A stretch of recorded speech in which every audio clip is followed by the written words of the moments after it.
Locked On Podcast Network presents Locked On Sports Today.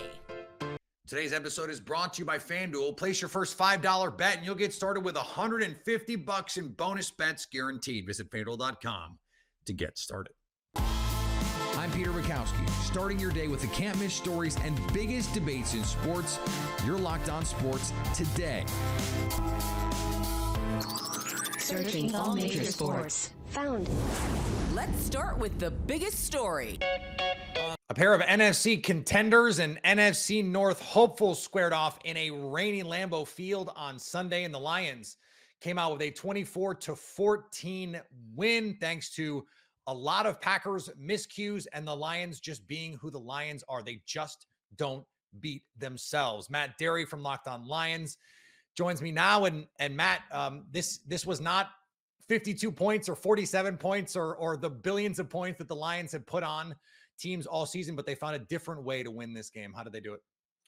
Well, you mentioned it, Pete. They just don't beat themselves. I mean, the Packers had a humongous pick six in this game where Jordan Love basically handed Kirby Joseph the football. Yeah.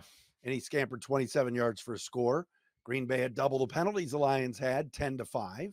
And Detroit just came out, and even on that first drive after they trailed 3-0, they decided we're going to stick with what we do. We just go for it on fourth down. You're like, wait, why aren't they just tying the game off with a field goal here? It's the first quarter. The Lions said, we're going to run the ball 3 times, and then we're going to use our fourth down to throw. And it was completed for a touchdown. That's just what they do. They've got reliability. Jared Goff is reliable. Penei Sewell is reliable. David Montgomery's reliable. St. Brown's reliable. These guys just show up week in and week out and do their thing. And it's a really good team they beat tonight. And, you know, the beat goes on. Yeah, if I told you before the game that the Lions would score 17 offensive points and only have 261 yards of offense, you'd probably say they would have lost. And that is, in fact, not how this played out. It just seems like these are the kinds of games where, yeah, you don't play perfectly. You play well enough offensively. And then you get the one big play on defense. That Super Bowl teams are kind of built this way. Like I hate to say that as the Packers guy, obviously the host of Locked On Packers, but it does seem that way that they can. This is just another way that they can win because this is a game where it shows, hey, they're built for January football. They are. And Dan Campbell said after the game, it doesn't matter if it's raining, snowing, muddy. This is how we're built. We can play in any conditions. Aaron Glenn, I thought, had a really good game plan against the Packers in terms of what he showed them defensively. Love had some time to throw in this game. Look, it helped. The Lions got some luck too. I mean, the Packers dropped a lot of balls. Yeah. Love has Wicks alone in the end zone and throws it behind him. Maybe he should have made the play, but it probably should have been a better throw. You got to have a little bit of luck, but you also have to win up front. I thought Aleem McNeil was dominant in terms of in the middle of kind of stopping Josh Jacobs in the run game in the second half and then showing some pressure looks to Love. And like we mentioned before with Goff, he just is efficient. He only missed 4 passes in a driving rainstorm, and no turnovers is a good way to win. There was a report just as we were heading in here to record from Pro Football Talk that Zadarius Smith potentially headed to Detroit. That it's a move that could happen tonight or even tomorrow. The deadline coming up here. A couple of big things happening on Tuesday here. I don't know if you've heard that, Matt, but if that is indeed something that happens, or if it's another pass rusher, is that something that could be the missing piece here for the Lions?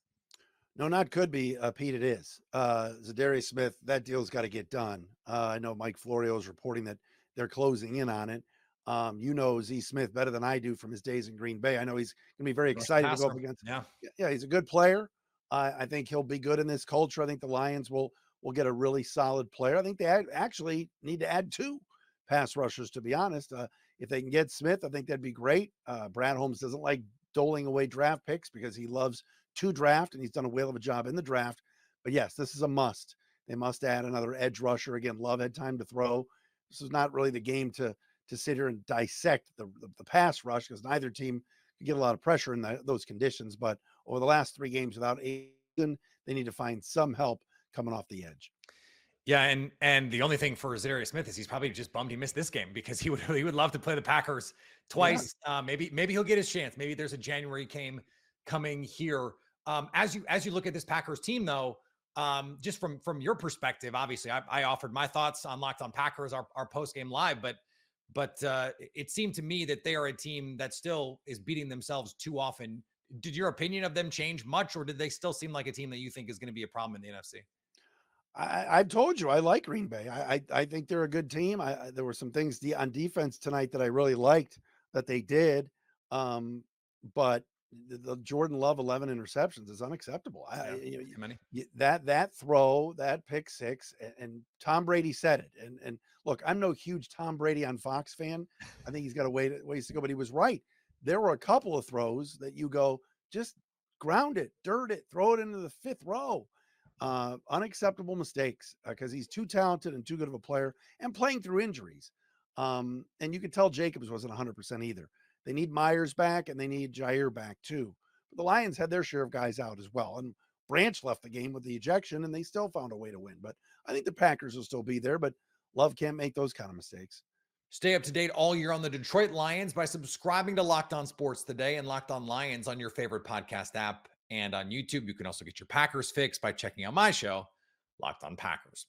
Thanks for making Locked On Sports Today your first listen. Coming up, the Buckeyes' physicality has evolved quicker than they expected even. Before we get to that, Lamar Jackson made a mockery of the Broncos' defense.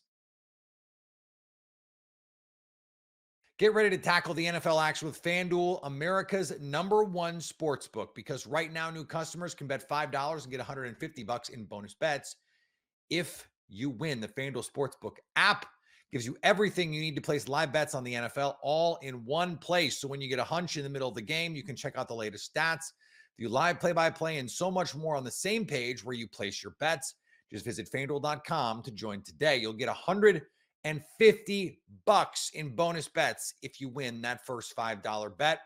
And that winning $5 bet could be Monday Night Football, maybe. The Kansas City Chiefs, big favorites over the Tampa Bay Buccaneers tonight. FanDuel likes the Chiefs by 9.5.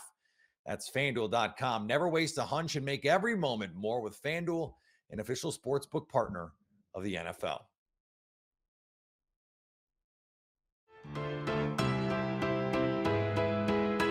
The Ravens obliterated the Broncos 41-10. Ravens D.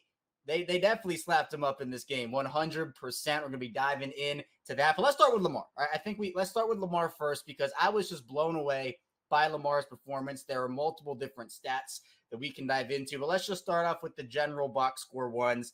Lamar in this game, 16 of 19 for 280 yards, 3 touchdowns, and a perfect passer rating, 158.3. The NFL record for perfect passer rating games is 4. Ben Roethlisberger has that. Well, now Lamar Jackson joins him with 4. He was very close to getting one against the Bucs. I believe he was 158.1, so just 0.02 off or 0.2 off from getting that. But Lamar was just dialed in today. Lamar was dialed in. The ball placement on some of these throws was absolutely exquisite. That one to Justice Hill where he just plopped that thing right in the breadbasket for Justice. Lamar's a guy who we know when he can get going and he can either be in the pocket or extend plays, he's absolutely lethal. It wasn't the tidiest performance, and not covering did cost me money, but the Bills take care of business against the Dolphins. Happy Victory Monday to you. The Buffalo Bills defeated the Miami Dolphins 30-27 and improved to 7-2 on the season. Folks, the Buffalo Bills didn't necessarily have their best stuff on offense today. They didn't have their best stuff on defense for sure, but they found a way. And good football teams find ways to win football games. The Vikings had a golden opportunity to add another win as the Joe Flacco-led Colts came to town. Well, I mean, the Vikings defense was dominant. When you look at time of possession, the Vikings absolutely dominated time of possession. Their defense didn't give up a touchdown. The other side of it, when you look at the Colts weeks 4 through 6, 206 plays with Joe Flacco under center. Today, 49 offensive plays. And so in 3 weeks, he was able to rattle off 200 plays.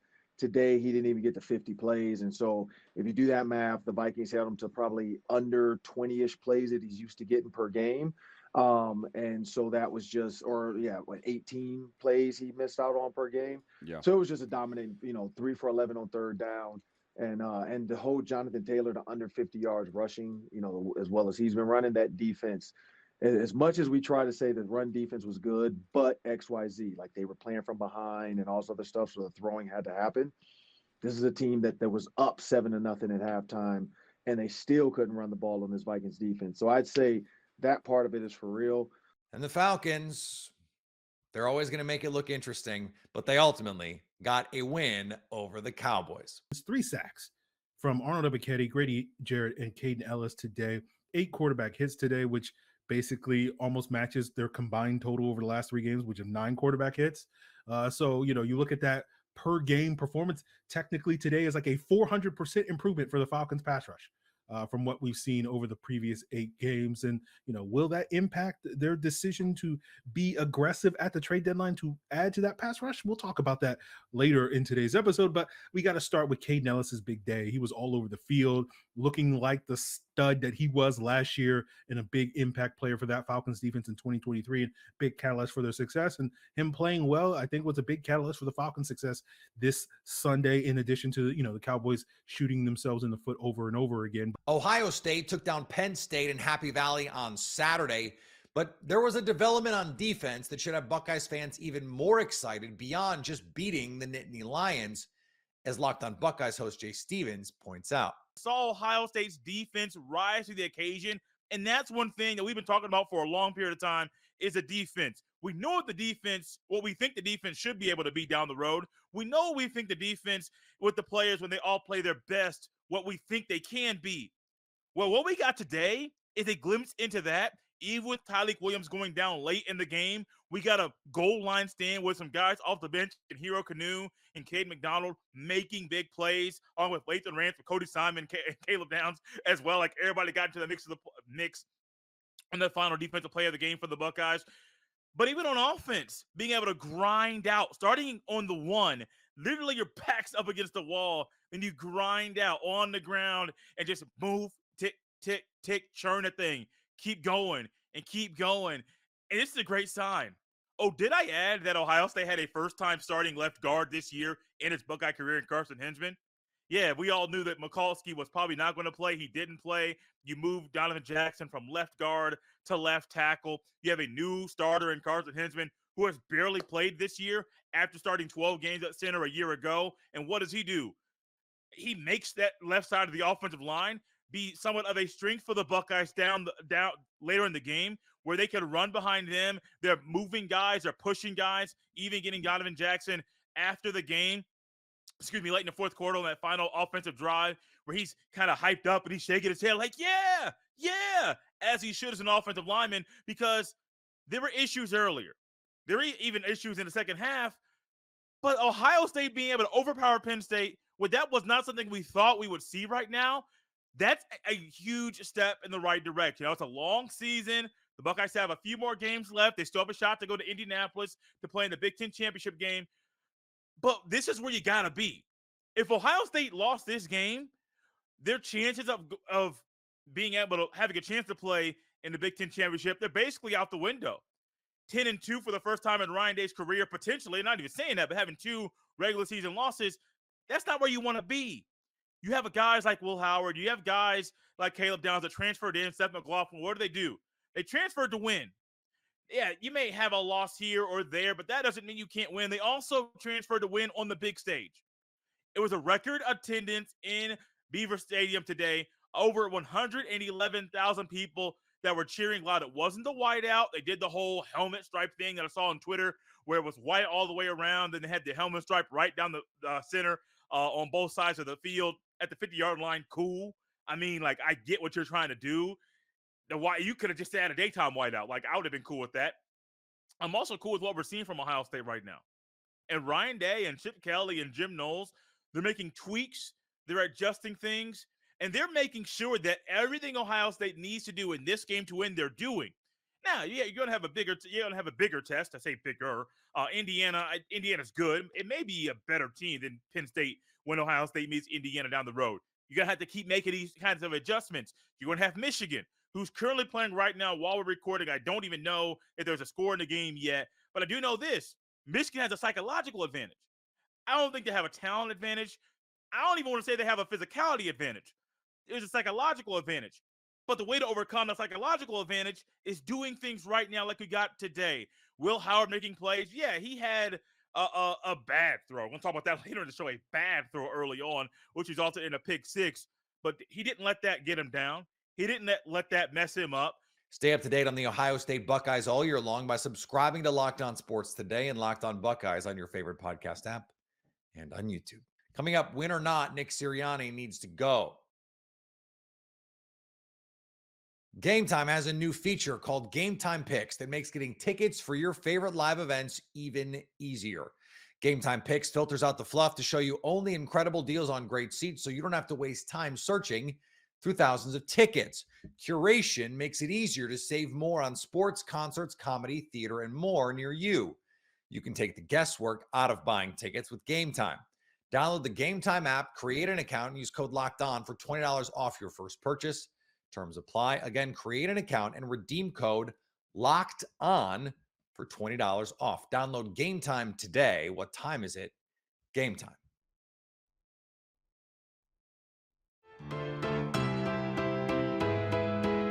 The Philadelphia Eagles held on in a dramatic win over the Jacksonville Jaguars. They needed a last-minute interception off Trevor Lawrence to seal it.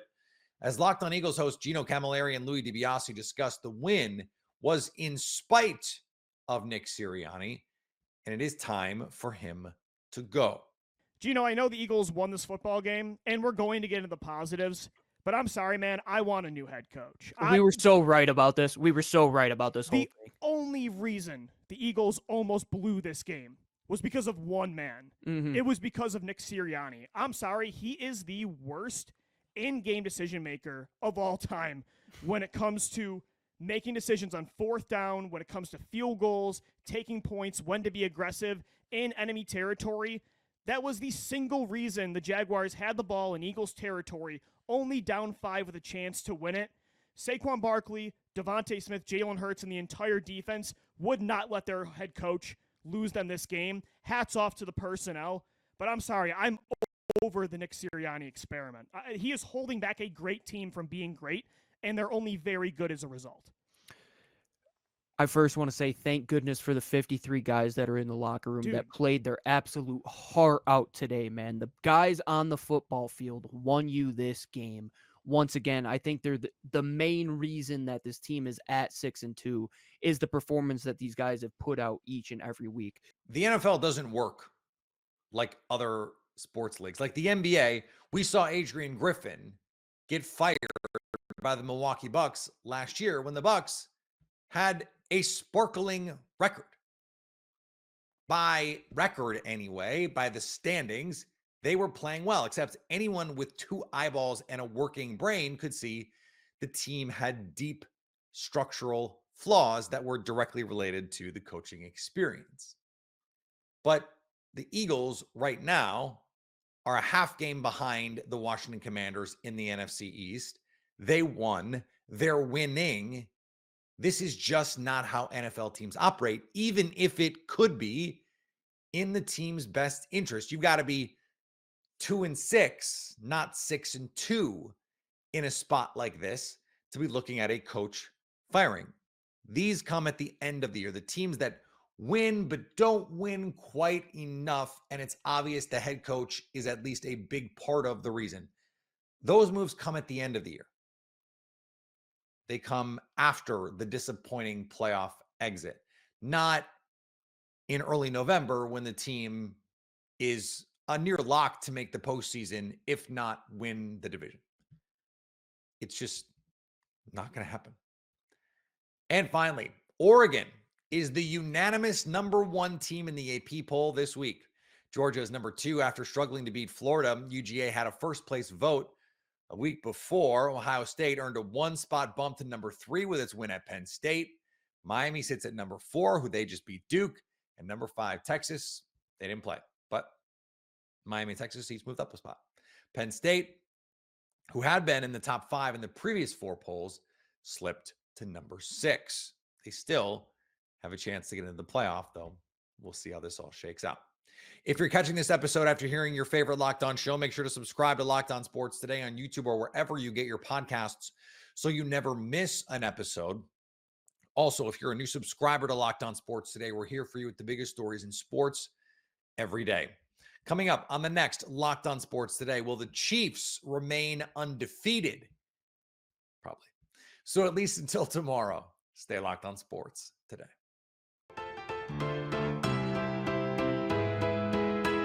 For more episodes of Locked On Sports Today, go to our video on demand. Click on sports at the top of your screen. There, you'll find past episodes of Locked On Sports Today, plus other Locked On shows on demand.